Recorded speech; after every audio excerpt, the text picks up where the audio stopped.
Hello to all, कैसे हैं आप सब लोग। आई होप सारे अच्छे होंगे। चलो अपनी पढ़ाई को कंटिन्यू करते हैं और अच्छे ही रहना है सबको।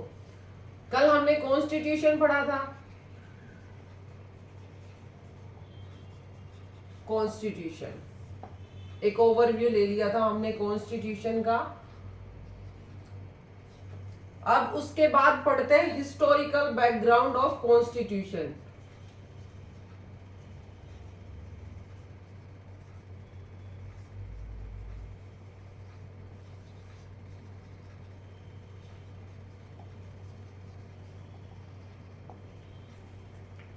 अब कॉन्स्टिट्यूशन है, कॉन्स्टिट्यूशन कहाँ से आया, कैसे हमारे दिमाग में आया कि हमारे पास एक कॉन्स्टिट्यूशन होना चाहिए। इससे पहले तो चल रहे थे हम राजा महाराजाओं के टाइम पीरियड में और रूल कर रहे थे जैसे भी कर रहे थे। क्यों हमें एडमिनिस्ट्रेशन की जरूरत हुई और कैसे हमारा कॉन्स्टिट्यूशन तक हम पहुंचे और क्यों। जब हमारे पास ब्रिटिश 1600 के अंदर 1600 के अंदर हमारे इंडिया के अंदर एक कंपनी आई,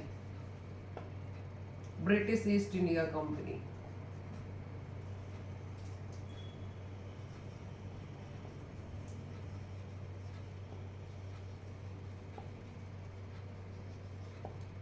अब ये कंपनी आई है ट्रेड करने के लिए।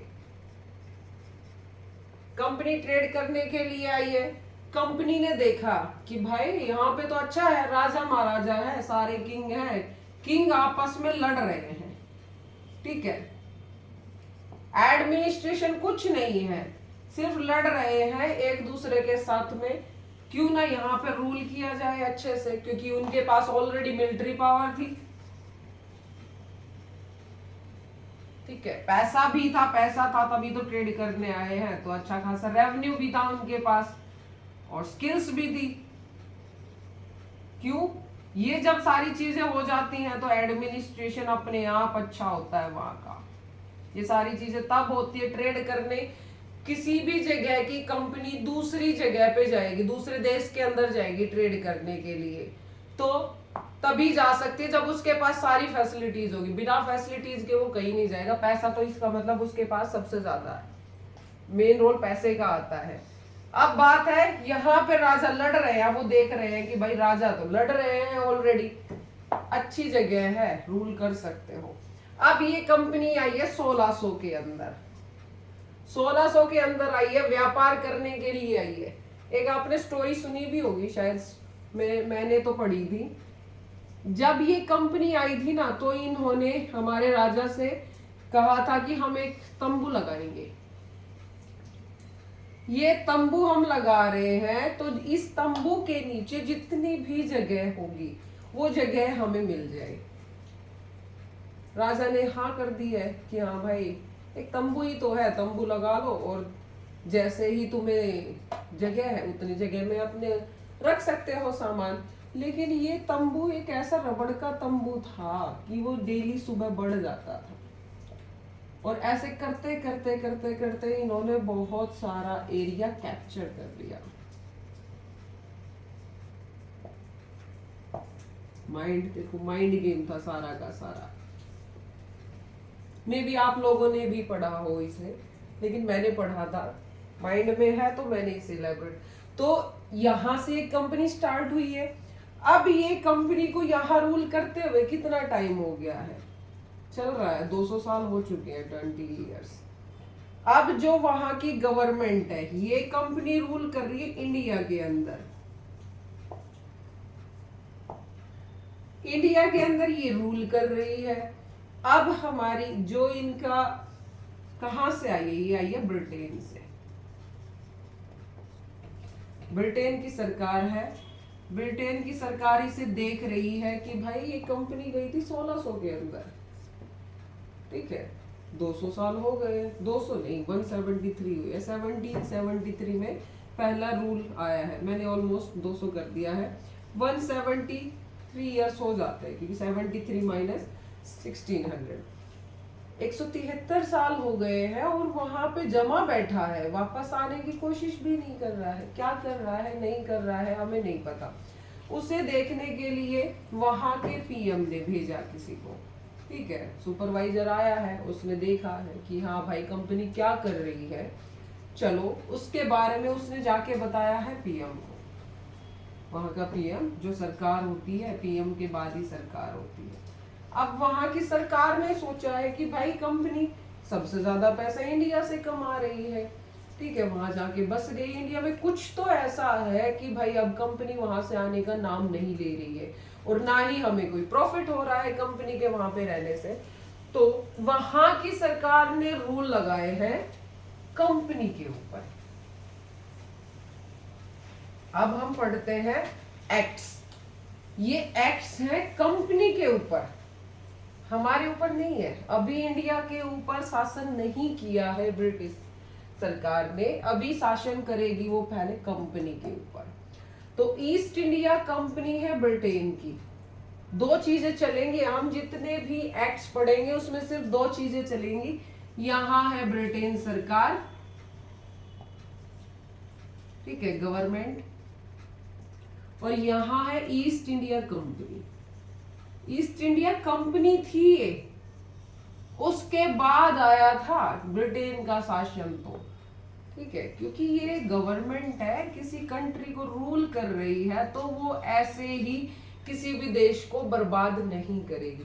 जो अभी तक बर्बादी की थी, जो यहाँ के इंडिया के ट्रेड को खराब किया था, यानी जो हमारे हैंडमेड हैंडलूम्स थे, नील की खेती, जो कुछ भी था, जो इतना भी शोषण किया था इंडियंस का, वो अभी तक ब्रिटिश सरकार ने नहीं किया, वो कर रही थी कौन? British east India company.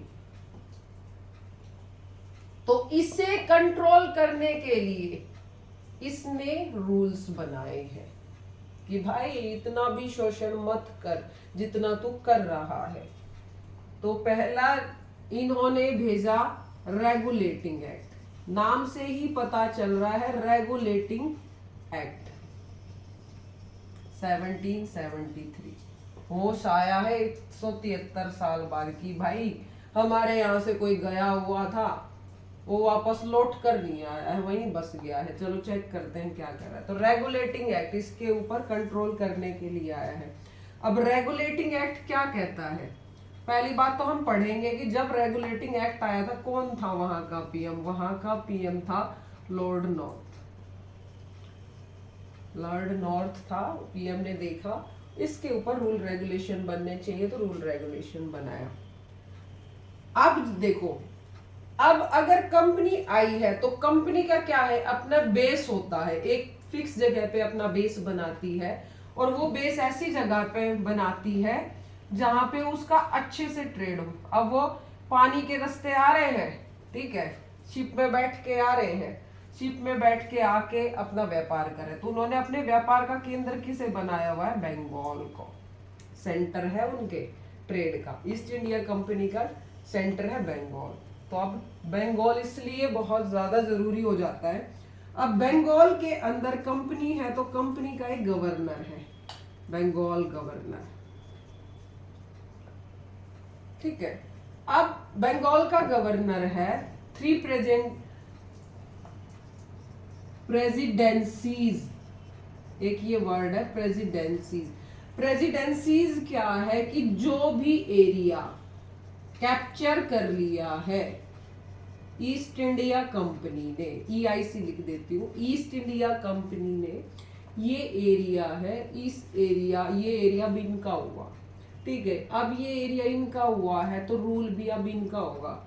तो बंगाल का गवर्नर बैठाया हुआ है कंपनी ने, उसे दे दी है पावर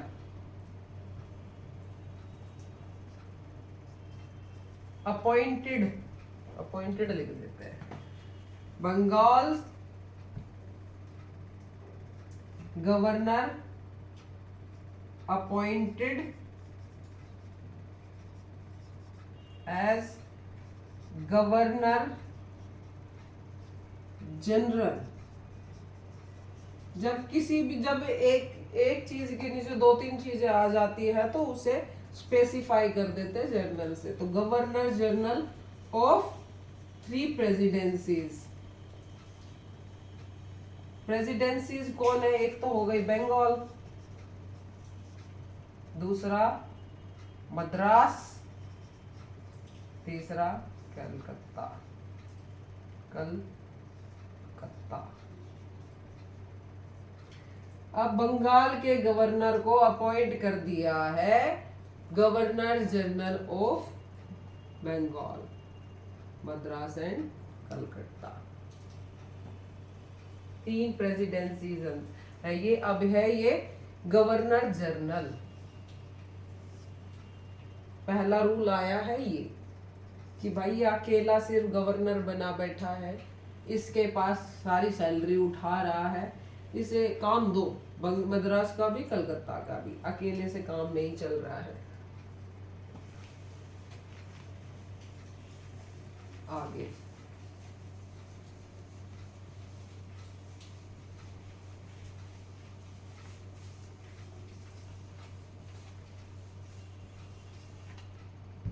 सेकंड आता है कि अगर ये गवर्नर जनरल बना है तो गवर्नर जनरल बैठ के तो कोई फायदा है नहीं, इसे काम दो। तो इसकी बनाइए काउंसिल। एग्जीक्यूटिव काउंसिल होती है जो काम करती है। काउंसिल में दे दिए 4 मेंबर कि भाई अब तेरे पास 4 मेंबर है, 3 एरिया है, काम कर, तेरे को जितना काम करना है। ये है इसकी पावर्स गवर्नर जनरल की। अब तुझे इन 3 एरियाज को रूल करना है।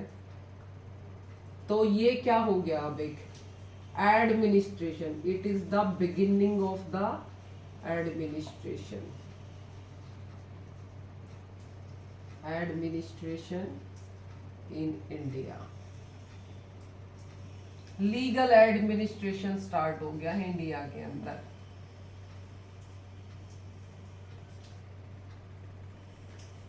अब एडमिनिस्ट्रेशन आया है, वहां के पावर आई है, तो कंट्रोल तो कुछ तो करेगा। अब बनाया सुप्रीम कोर्ट। अगर ये नहीं माने, अगर कंपनी नहीं मानी, कंपनी के मेंबर्स नहीं माने, गवर्नर नहीं मान रहा है ब्रिटिश के रूल को, तो उन्होंने बनाया है सुप्रीम कोर्ट इन कलकत्ता। कलकत्ता के अंदर एक सुप्रीम कोर्ट बना दिया है। सुप्रीम कोर्ट कहता है कि अगर सुप्रीम कोर्ट को पावर है कि अगर कंपनी नहीं मानती, कंपनी के लोग नहीं मान रहे हैं, भाई जो हमने भेजा हुआ है शैतान है ये, तो वहां इसके खिलाफ कार्रवाई की जाए। अब कार्रवाई करने के लिए जज भी होना चाहिए, तो कार्रवाई के लिए दे दिया इसे एक सीजे। सीजे मीन्स चीफ जस्टिस। एक चीफ जस्टिस दे दिया है सुप्रीम कोर्ट को, 3 दे दिए हैं जजेस।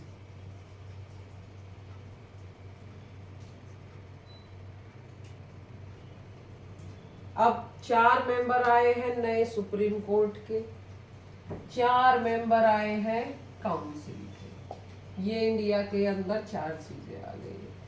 तो 1793 का जो रेगुलेटिंग एक्ट था, ये एक्ट था कंपनी के लिए, कंपनी को कंट्रोल करने के लिए आ रहा है कि भाई तू क्या फ्रॉड कर रहा है, बैठ के वहां पे बता तो सही हमें। अभी तक ये कुछ नहीं बता रहा था, ठीक है, कंपनी ने बनाया। अब ये एडमिनिस्ट्रेशन का एरा स्टार्ट हो गया है इंडिया के अंदर। इंडिया को पता चला है कि भाई कुछ काउंसिल भी होती है, गवर्नर जनरल भी होता है और कोर्ट भी होता है। अभी तक क्या चल रहा था? राजा था, राजा के पास जाते थे कि भाई किसी ने कोई क्राइम किया है, तो राजा क्या किसी की आंख फोड़ देता था, आंख के बदले आंख, हाथ के बदले हाथ। अभी तक ये शासन चल रहा था, लेकिन अब एक प्रॉपर शासन चला है, तो ये अच्छी बात है। एडमिनिस्ट्रेशन, पहली बात तो हमें अब काम करना आएगा, हम पे कोई हुकूमत करेगा, लेकिन हुकूमत कोई अच्छे तरीके से करेगा।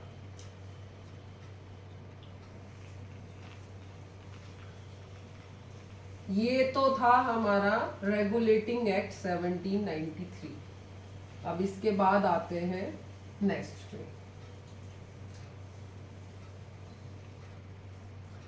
Pitt's India act. Pitt's India act 1784। Pitt's India act आया है 1784। याद तक रखते चलना, पहला आया था 1793 का, 1773। अब आया है 11 साल बाद 1784। सरकार बदल गई है। अब यहाँ का पिट्स नाम क्यों है? क्योंकि यहाँ का पीएम है द विलियम यंगर पिट्स। ये पीएम का नाम है। पीएम ने अब कंपनी के ऊपर एक अलग एक्ट भेजा है। एक्ट मीन एक्शंस लिए जा रहे हैं। हर एक नाम का एक अलग डिफरेंस है। एक्ट चल रहा है तो इसका मतलब एक्शंस लिए जा रहे हैं उसके लिए। अब वहां के पीएम है, पीएम के पास रिपोर्ट पहुंची है। रिपोर्ट कहती है कि भाई अभी जो कंपनी है ईस्ट इंडिया कंपनी अभी भी नहीं मान रही, अभी भी घपलेबाजी कर रही है, फ्रॉड चल रहा है उसका। ठीक है, हमें अभी भी पूरी डिटेल्स नहीं दे रही है और मिसमैनेजमेंट चल रहा है। हमारे कहने के बाद भी, सुप्रीम कोर्ट बनाने के बाद भी अभी नहीं मान रही है, उसके खिलाफ चल रहे हैं काम। तो अब यंगर पिट्स ने भेजा एक्ट। एक्ट के अंदर क्या कहता है कि अभी तक तुम्हारे पास गवर्नर, अभी तक हमारा गवर्नर था, गवर्नर और उसके 4 मेंबर काउंसिल, पहले बनी है ये। अब आया है बोर्ड ऑफ कंट्रोल। अब उसके पास बोर्ड ऑफ कंट्रोल भेज दिया है। कितने मेंबर्स का? 6 मेंबर्स का। अब ये बोर्ड ऑफ कंट्रोल क्या है? ये है पार्लियामेंट्री मेंबर्स।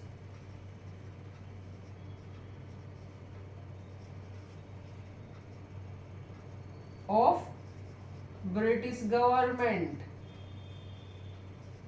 कि ब्रिटिश पार्लियामेंट्री के मेंबर्स हैं ये 4। ये 6 मेंबर्स आए हैं और ये 6 में से भी 2 तो कैबिनेट वाले हैं। कैबिनेट मेंबर्स वो होते हैं जो अपर होते हैं, अपर सरकार होती है कैबिनेट मिनिस्टर्स की सरकार होती है, जिनके पास मंत्रालय होते हैं, मिनिस्ट्रीज होती है, वो होते हैं कैबिनेट मिनिस्टर्स। तो 6 मेंबर्स भेजे हैं बोर्ड ऑफ कंट्रोल। ये क्या देखेंगे? ये देखेंगे पब्लिक अफेयर्स, पॉलिटिकल को, पॉलिटिकल अफेयर्स को देखेंगे कंपनी के ऑफ इंडिया। देख रहे हैं, अभी तक कंपनी देखेंगे, पहले कंपनी को देख लेंगे, पॉलिटिकल अफेयर्स इंडिया की, जहां पर ईस्ट इंडिया कंपनी है। पॉलिटिकल अफेयर्स को देखने के लिए आए हैं ये। बोर्ड ऑफ कंट्रोल हो गया। अब बोर्ड ऑफ कंट्रोल से तो सिर्फ पॉलिटिकल अफेयर्स कंट्रोल हुए हैं ना। अब कंपनी के अंदर क्या चल रहा है, कंपनी को भी कंट्रोल करना है। अब आया है कंपनी का court of directors.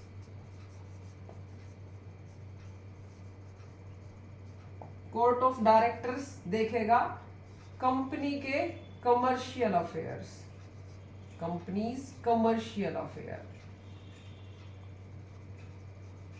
Commercial affairs होते हैं जो कंपनी के अंदर चल रहे होते हैं, डॉक्यूमेंटल, रेवेन्यू हो गया कंपनी का, एक्सपेंडिचर हो गया,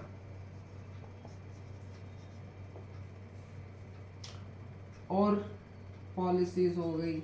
तो ये देख रहा है कंपनी को। ये ऑलरेडी थी वैसे कंपनी मेंबर्स कमेटी थी, कोर्ट ऑफ डायरेक्टर 24 नंबर्स थे, बट ये मैटर नहीं करता इतना। बट इसके मेंबर्स अगर कभी कोई पूछ भी ले तो 24 मेंबर्स थे इसके। बोर्ड ऑफ कंट्रोल आया है, बोर्ड ऑफ डायरेक्टर आया है कंपनी को कंट्रोल करने के लिए। बोर्ड ऑफ कंट्रोल है 6 मेंबर्स की कमेटी है, 6 मेंबर्स आए हैं कैबिनेट से, ये पार्लियामेंट्री मेंबर्स है ब्रिटिश गवर्नमेंट के, पार्लियामेंट्री यानी पार्लियामेंट्री सिस्टम की शुरुआत, ठीक है।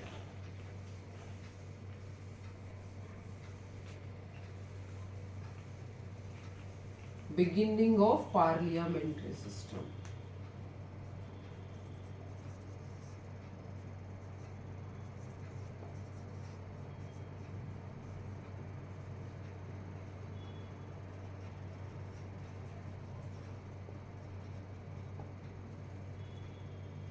ठीक है, ये हुआ Pitt's India act.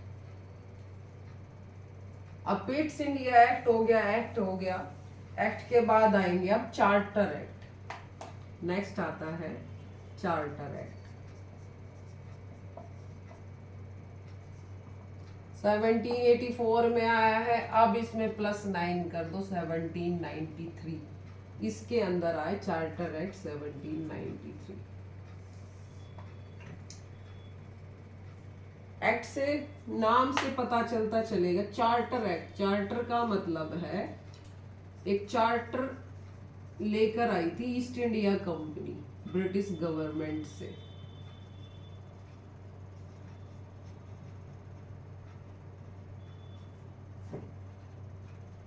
To trade and rule in India. एक चार्टर साइन करके आई थी ब्रिटिश गवर्नमेंट के पास ईस्ट इंडिया कंपनी की, मैं इतने सालों के लिए जा रही हूँ इंडिया के अंदर और मैं वहां पर अपना बिजनेस करूंगी। लेकिन वहां पे बिजनेस तो कर रही है, लेकिन वो खत्म भी कर रही है इंडिया के बिजनेस को, इंडिया के बिजनेस को खत्म कर रही है और उसका प्रॉफिट ब्रिटिश गवर्नमेंट को हो भी नहीं रहा है। अब गवर्नमेंट का मेन काम क्या होता है? गवर्नमेंट किस पे चलती है? Tax collection. अब टैक्स कलेक्शन हो नहीं रहा है, वो कुछ टैक्स दे ही नहीं रहा है क्योंकि उसके ऊपर अभी रूल बने ही नहीं है। रूल नहीं बने हैं तो ब्रिटिश गवर्नमेंट को फायदा भी नहीं है। अब ये अपना फायदा देखेगा। चार्टर एक्ट कहता है कि जो चार्टर है, charter will be renewed for 20 years. पहली बात तो जो चार्टर तू लेकर आया था वो 20 साल के लिए रिन्यू होगा ट्रेड का। सबसे पहले तू उसे रिन्यू कर, 20 साल का पैसा दे दे हमें एक बार में, 20 साल तक हम तुझे कुछ नहीं कहेंगे। दूसरा, अब जो मैंने तेरे पास भेजे थे board of controller, board court of directors तो तेरे ही हैं, सीओडी कोर्ट ऑफ डायरेक्टर्स तो कंपनी के हैं, वो तो तू खुद देख भाई, कंपनी देख रही है, उसका खर्चा तू उठाएगा। लेकिन बोर्ड ऑफ कंट्रोल का खर्चा मैं क्यों उठाऊं? खर्चा भी तो होता है। 6 मेंबर्स बिठा दिए लाके यहाँ पे इंडिया के अंदर, उनका खर्चा कौन देगा? खर्चा मीन सैलरी कौन देगी? अब सैलरी देने की बात आ रही है तो कंपनी क्यों देगी? कंपनी कह रही है कि भाई सरकार तू है, सरकार ने बिठाया, तुम दो खर्चा। अब खर्चा कहां से जाएगा? तो जो सैलरीज है, board of controller salary of control members salary and payments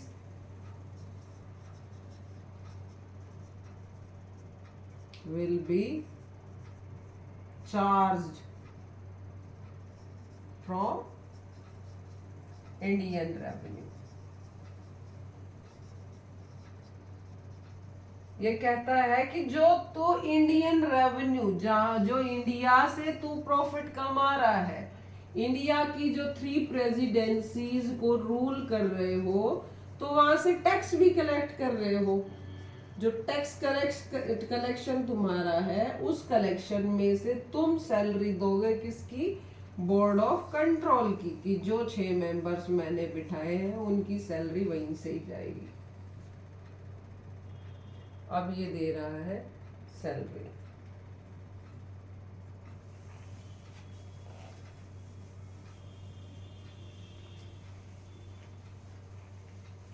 salary दे दी, अब सैलरी दे दी तब भी उसे अभी नहीं। क्यों? क्योंकि एक कंपनी तो है नहीं, गवर्नमेंट सरकार है, ब्रिटेन की गवर्नमेंट है। अब जब एक कंपनी प्रॉफिट उठा रही है तो अदर्स कंपनियों के भी तो हलचल मचेगी।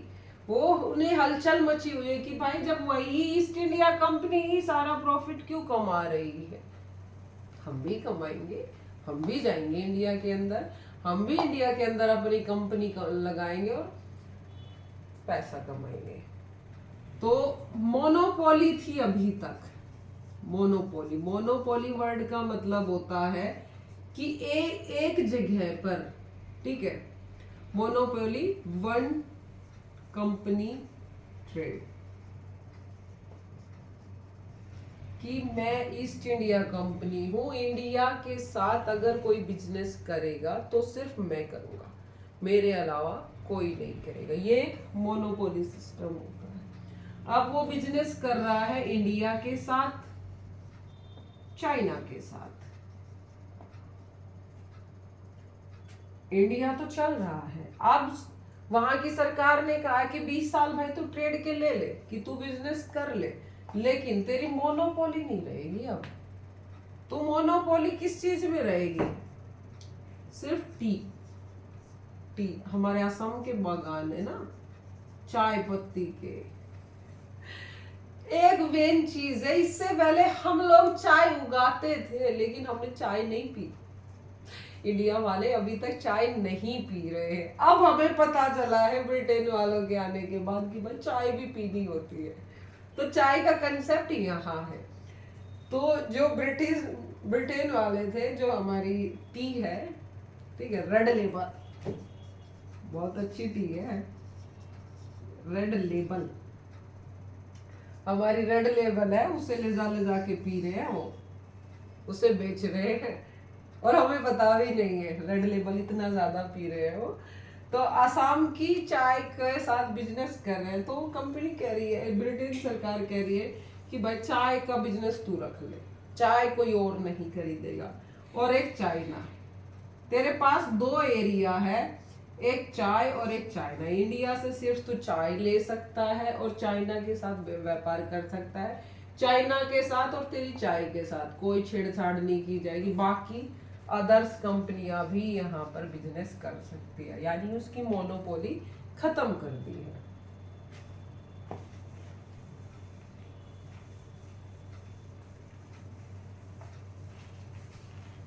ठीक है, तो ये कह रहा है एक्ट 1793।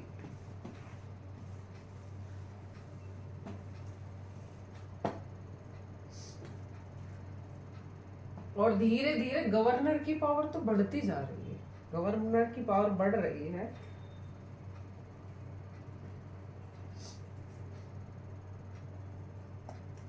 अब आया है चार्टर एक्ट।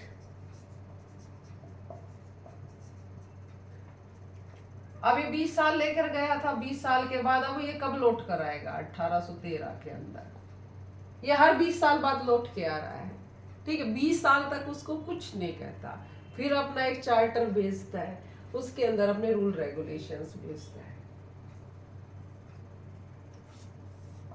Charter act 1813। सबसे पहले तो ये 20 साल बाद, कॉमन सी बात हो गई, अब ये 20 साल गया था, अब 20 साल के बाद फिर से लौट के आएगा। क्या कहेगा? ट्रेड चार्टर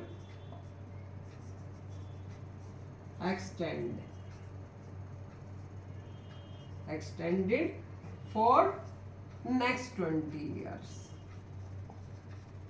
कि अब ट्रेड चार्टर को फिर से 20 साल और बढ़ा दिया जाए, 20 साल के लिए फिर से बढ़ा दिया जाए। बढ़ा दिया। अब कह रहा है कि भाई ट्रेड हो गया, ट्रेड के बाद अब मैं मिशनरीज भेजूंगा, मुझे भी तो प्रॉफिट चाहिए। मिशनरीज आएंगे, मिशनरीज फ्रॉम ब्रिटेन।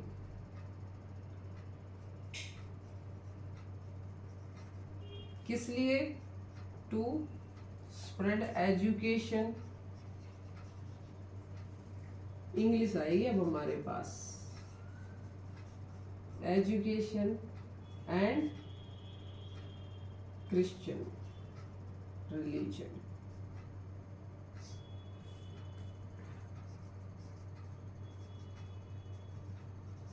अपने धर्म को फैलाने के लिए और एजुकेशन देने के लिए मिशनरीज आएंगे, उनके ऊपर भी लेवी टैक्सेस लगते हैं, वो सरकार लेगी।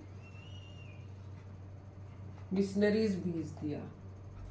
अब कह रहा है कि भाई जब तू वहां से इंडिया से रेवेन्यू ले रहा है, इंडिया से पैसा कमा रहा है, और हमारे लेबर आप ले रहे हो ब्रिटेन से, ब्रिटेन की तो महंगी लेबर है, एम्प्लॉयज है, एम्प्लॉयज आ रहा है कहाँ से, एम्प्लॉय चल के आ रहा है ब्रिटेन से, एम्प्लॉय बहुत महंगा पड़ जाता है। अब ये देखो ना, लंदन से लेके यहाँ तक इंडिया तक आएंगे, जहाज में बैठ के आएगा,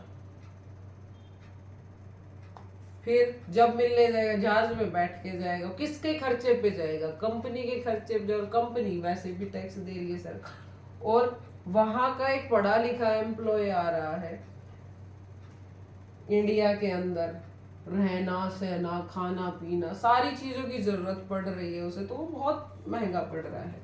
और खर्चा कहाँ से जा रहा है, खर्चा जा रहा है इंडिया के रेवेन्यू से। अगर इंडिया के रेवेन्यू का ही जाना है तो क्यों नहीं इंडिया वालों को ही तुम दे दो एम्प्लॉयमेंट। अब एम्प्लॉयमेंट तो वो तब देगा ना जब हमें कुछ आता होगा। हम तो पढ़ रहे हैं क्या, संस्कृत, हम संस्कृत पढ़ रहे हैं, हम लोग गुरुकुल में पढ़ रहे हैं, लेकिन हमें कॉर्पोरेट लैंग्वेज तो आती ही नहीं है जिसमें ट्रेड कर रहे हैं अदर कंट्रीज। अब कॉर्पोरेट लैंग्वेज कौन सी है, इंग्लिश। और कहीं तो लगाएंगे तो उसके लिए हमें साइंस भी जरूरी है, तो इसका मतलब अब हमें पढ़ाया जाएगा। सबसे अच्छी बात यह है कि हमारी पढ़ाई की बात इन्होंने की। तो रेवेन्यू का 1,00,000 रुपया एनुअली, ठीक है,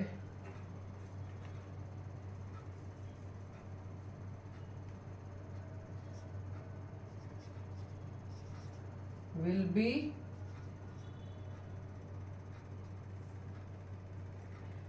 ₹1,00,000 will be spent on education।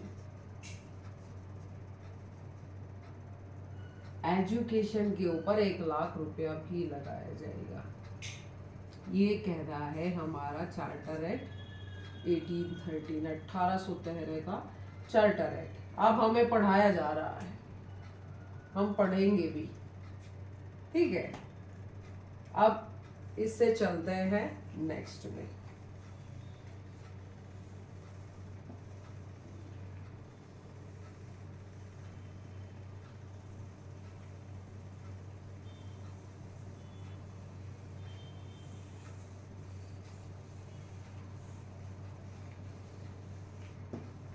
अब आ गए हैं चार्टर एक्ट 1833। आज हम चार्टर एक्ट कंप्लीट करके आधे कल करेंगे। चार्टर एक्ट 1833, 1813 प्लस 20 ईयर्स, फिर से आया ना 20 साल बाद, 1833, ये फिर से 20 साल बाद आ गया। फिर से 20 साल बाद आके क्या कहेगा, ले भाई फिर से एक्सटेंड करो, extended trade charter for 20 years. अब 20 ईयर्स के लिए और एक्सटेंड करो।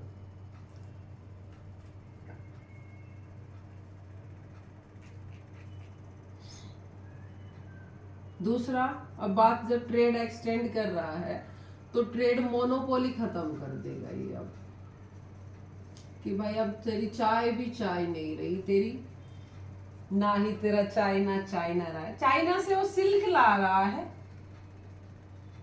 चाइना क्यों जा रहा है भागा भागा, चाइना से सिल्क ला रहा है, सिल्क का व्यापार कर रहा है। इंडिया से ले जा रहा है कॉटन, चाइना से ले जा रहा है सिल्क, कपड़ा बेच रहा है खूब। ट्रेड मोनोपोली खत्म कर दिया उसने, ठीक है, रिमूव कर दिया ट्रेड मोनोपोली। किस किस से? चाय से एंड चाइना से, दोनों ही चीजें चाय से आती है, ट्रेड मोनोपोली है। अब इसमें आएगा हमारा लो कमीशन। लो कमीशन आया है। लो कमीशन बना कौन रहा है? Lord Macaulay.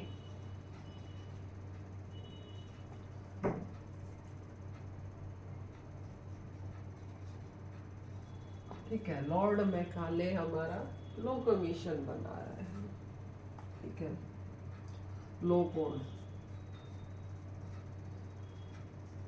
पुलिस भी तो चाहिए हमें, ठीक है, जुडिशरी है हमारे पास, इनको सजा भी तो देना है, सजा देने के लिए ले जा रहा है ये इसको।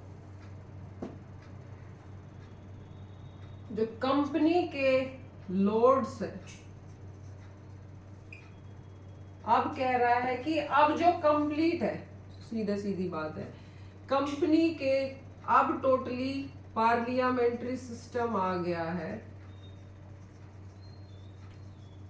अब पार्लियामेंट्री सिस्टम के अंदर होगी सरकार जो होती है, एग्जीक्यूटिव, लेजिस्लेटिव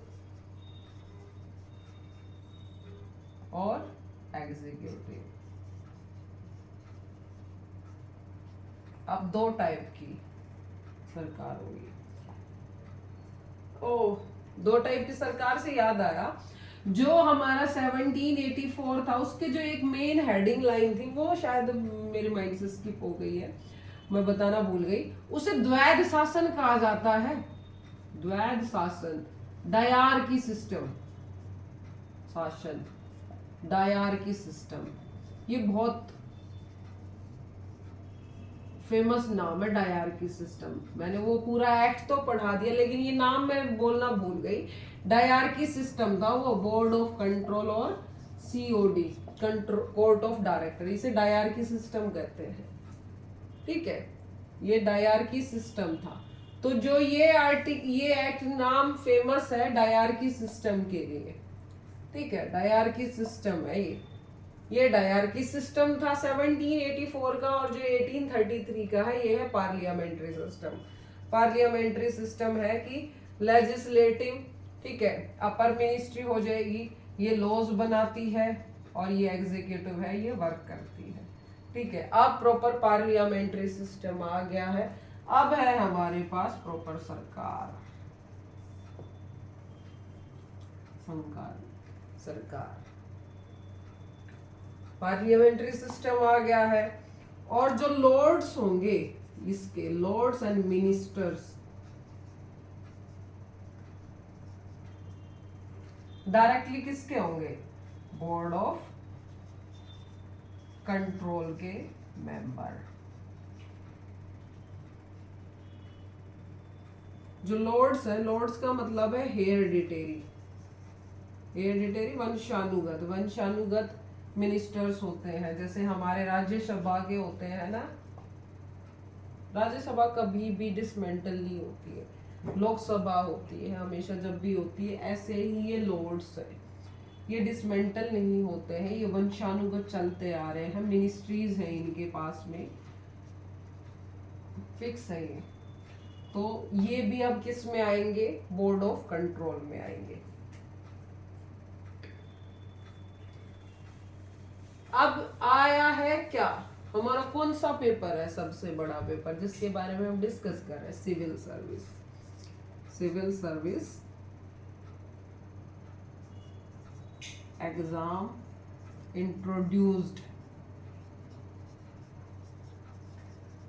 इंट्रोड्यूस हुआ है बट नॉट इम्प्लीमेंटेड। अभी बस उसका नाम आया है, एक दिन में पेपर नहीं बनता इसका, एक दिन में प्रोसीजर नहीं बनता है, इतना बड़ा पेपर है, और ले भी कौन रहा है? ब्रिटिश सरकार ले रही है। तो अब ये है कि इंडियंस इसके लिए दे सकते हैं, ओपन है, ओपन्स टू इंडियंस। लेकिन अभी कहा गया है पेपर दिया नहीं है,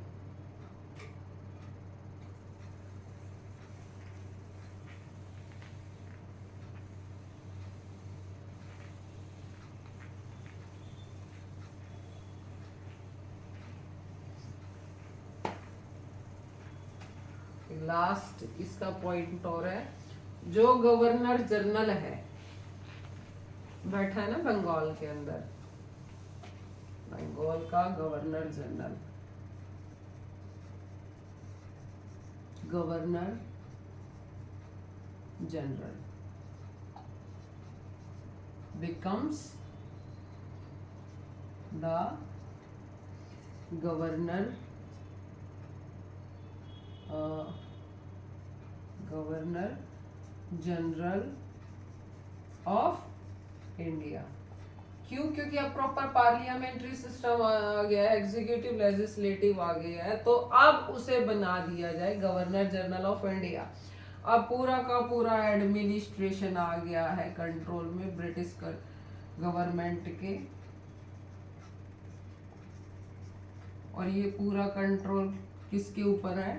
इंडिया के अंदर। यानी कि 1833 है पूरा कंप्लीट गवर्नमेंट ऑफ इंडिया बन जाता है, इंडिया की सरकार आ गई। अभी तक तो प्रेसिडेंसीज की थी, 3 जगह का चल रहा था एडमिनिस्ट्रेशन, अब आ गया है एडमिनिस्ट्रेशन इंडिया का। अब जो गवर्नर जनरल की काउंसिल है, काउंसिल थी ना 4 मेंबर्स की, काउंसिल 4 मेंबर्स की, 4 मेंबर्स की जो काउंसिल है वो बन गई है अब इंडियन काउंसिल। अब ये काम किसके लिए? इसकी पावर बढ़ गई है, पावर इंक्रीज्ड, अब पावर बढ़ गई है, और ये अब बजट भी बनाएगा, ठीक है, लॉज भी बनाएगा, रूल्स भी बनाएगा, अब ये सब कुछ बनाएगा। क्यों? क्योंकि अब ये गवर्नर जनरल ऑफ इंडिया। अब आते हैं लास्ट एक्ट के ऊपर।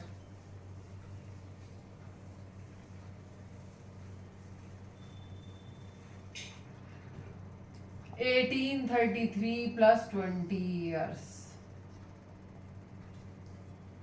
चार्टर एक्ट बहुत अच्छा है। चार्टर एक्ट मेरे को अच्छा इसलिए लग रहा है कि जो ये एक सबसे अच्छी बात तो है कि हर साल आता है, 20 साल बाद आता है चल के, और 20 साल बाद चल के आ रहा है, अपने नई रेगुलेशन आता है, नई मनमानी करता है, और इसको कंट्रोल प्रॉपरली कंट्रोल कर दिया है इसने। 20 years एक्सटेंशन, ठीक है, no tenure extension for company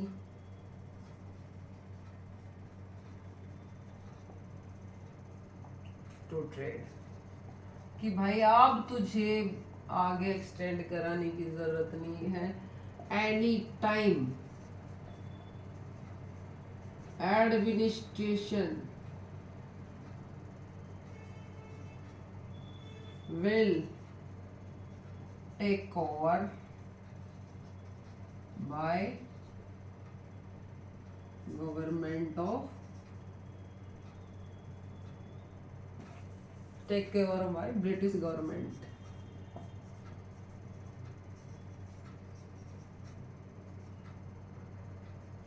कि अब भाई तूने बहुत रूल कर लिया, बहुत पैसा कमा लिया है, अब किसी भी वक्त जैसे ही मुझे फील हुआ कि तू मिसमैनेजमेंट कर रहा है, तू फ्रॉड कर रहा है, ठीक है, तो मैं कभी भी तेरी वहां की खत्म करके तुझे वापस बुला लूंगा, रिटर्न कर दूंगा। ये कह दिया है ब्रिटिश गवर्नमेंट ने डायरेक्टली, किससे? ईस्ट इंडिया कंपनी को, कि अपनी हरकतों से बाज आ जा, नहीं तो अब मैं सब कुछ खत्म कर दूंगा तेरा, और मैं एडमिनिस्ट्रेशन को टेक ओवर कर लूंगा।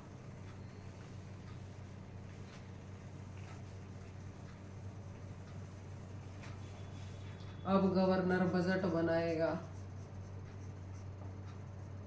बजट आएगा अब इंडिया का,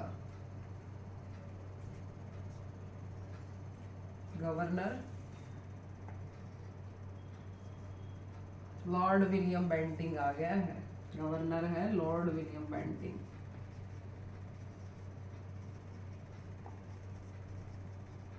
ये एक first governor general of India William Bentinck है। इसने बनाया है हमारा बजट ईयरली, तो बजट का कंसेप्ट भी आ गया है इसके अंदर। बजट हमारा जो आया था सिविल सर्विस एग्जाम इंट्रोड्यूस्ड हुआ था, अब वो इम्प्लीमेंटेड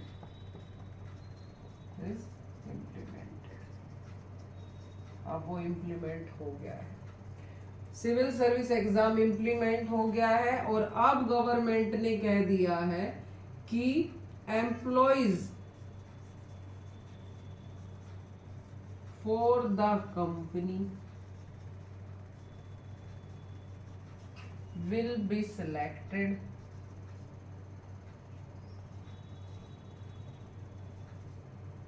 through competitive exams।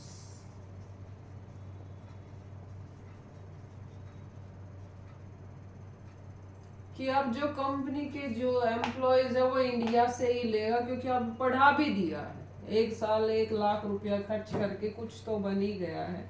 20 सालों में ये सोच के देखो, अगर 1 लाख रुपए लगा के, फॉर एग्जाम्पल 1 लाख रुपए लगा के वो कम से कम 150 की आराम से क्लास में 100 बैठा के 400-500 भी लगा लो, 400 से 500 पढ़े लिखे एजुकेटेड बना रहा है वो 20 साल में। 20 साल बाद आया है, एजुकेटेड है, 20 साल में एम्प्लॉयमेंट करने के लिए है ये। तो अब वो एम्प्लॉय बन सकता है। इंग्लिश भी आ गई है उसे, साइंस भी आ गई है, सारी चीजें सिखाई है। तो अब वो कॉम्पिटिटिव एग्जाम्स देगा और वहां का एम्प्लॉय खुद बन सकता है। तो आपने देखा होगा कि जब 1857 की क्रांति हुई ना, तो जो पुलिस में थे इंडियंस थे, मैक्सिमम इंडियंस भी थे, और जो काम कर रहे थे ब्रिटिश सरकार के लिए सैलरी मिलती थी, बहुत से इंडियंस थे उसके अंदर, बटालियंस थी। तो ये हुआ एग्जाम। और क्या बचा है इसमें? मेरी तरफ से ये कंप्लीट है।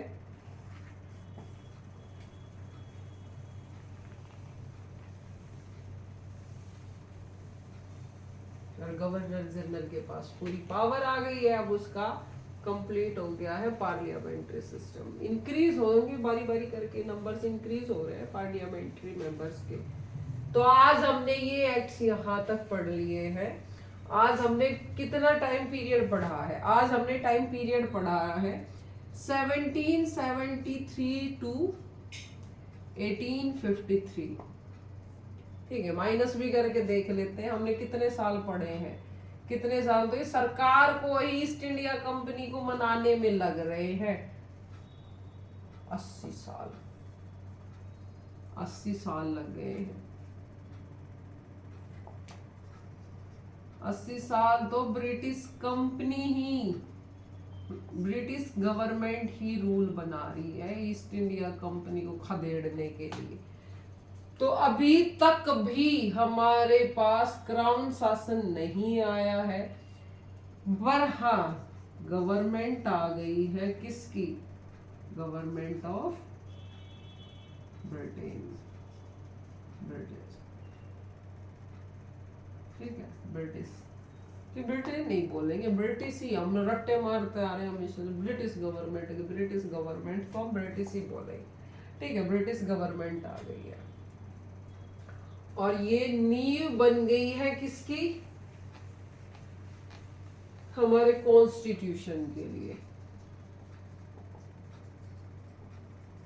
ठीक है, ब्रिक्स है ये, एक एक एक्ट है ना, एक एक एक्ट ब्रिक्स है, एक ब्रिक है हमारे इंडियन कॉन्स्टिट्यूशन। अब ये देखो, खत्म करने से पहले एक चीज और देख लेते हैं क्या ये चीजें हमारे इंडिया वाले नहीं देख रहे हैं?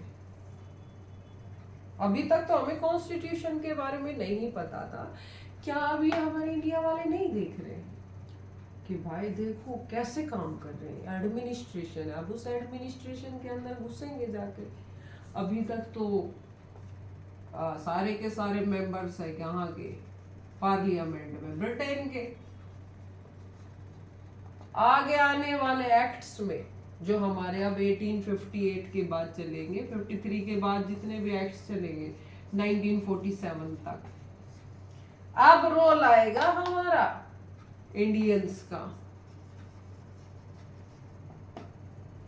जब ये पढ़ेंगे उसके बाद आएंगी कॉन्स्टिट्यूट असेंबली, और फिर कॉन्स्टिट्यूट असेंबली के बाद बनेगा हमारा कॉन्स्टिट्यूशन। तो देखो एक दिन की कहानी नहीं है ये कॉन्स्टिट्यूशन हमारा। ये कॉन्स्टिट्यूशन है कितने सालों की? 1947 में देश आजाद हुआ है, 1950 में हमारा कॉन्स्टिट्यूशन है बना है, और कब से बनने लग रहा है? 1773। अब खुद ही अंदाजा लगा लो, खुद ही माइनस कर करके देख लो। और उसके बाद वे बेचारों ने लिखने में लगाए थे 2 साल, या 1947 के बाद 50 तक आने में 2 साल 11 महीने 18 दिन। इसलिए रिस्पेक्टफुल है हमारा कॉन्स्टिट्यूशन। इससे ज्यादा तो शायद मुझे लगता है इंडिया को ब्रिटेन वालों ने कुछ नहीं दिया। सबसे बड़ी चीज अगर हमें मिली है तो वो है कॉन्स्टिट्यूशन हमें। वरना इंडिया इतना बड़ा है, इतने सारे धर्म है, इतनी, अब तो पॉपुलेशन में भी सबसे आगे आ गया है। इतने लोगों को रूल करना इजी नहीं है गवर्नमेंट के लिए। उसे इजी बना कौन रहा है? हमारा कॉन्स्टिट्यूशन, जो सबसे ज्यादा लिखा हुआ है। ब्रिटेन कॉन्स्टिट्यूशन है सबसे बड़ा कॉन्स्टिट्यूशन और सबसे ज्यादा डिटेल्ड कॉन्स्टिट्यूशन। तो आज का लेक्चर होता है यहीं पे खत्म। द एंड नहीं लिखेंगे क्योंकि टॉपिक अभी कंटिन्यू है। अगर मेरे पढ़ाया हुआ आपको पसंद आया हो तो मेरी वीडियो को लाइक कर सकते हैं, शेयर कर सकते हैं, और न्यू कमर्स चैनल को सब्सक्राइब कर सकते हैं। सब्सक्राइब कर दो। Thank you. आज का लेक्चर यही खत्म हो गया, नेक्स्ट पढ़ेंगे।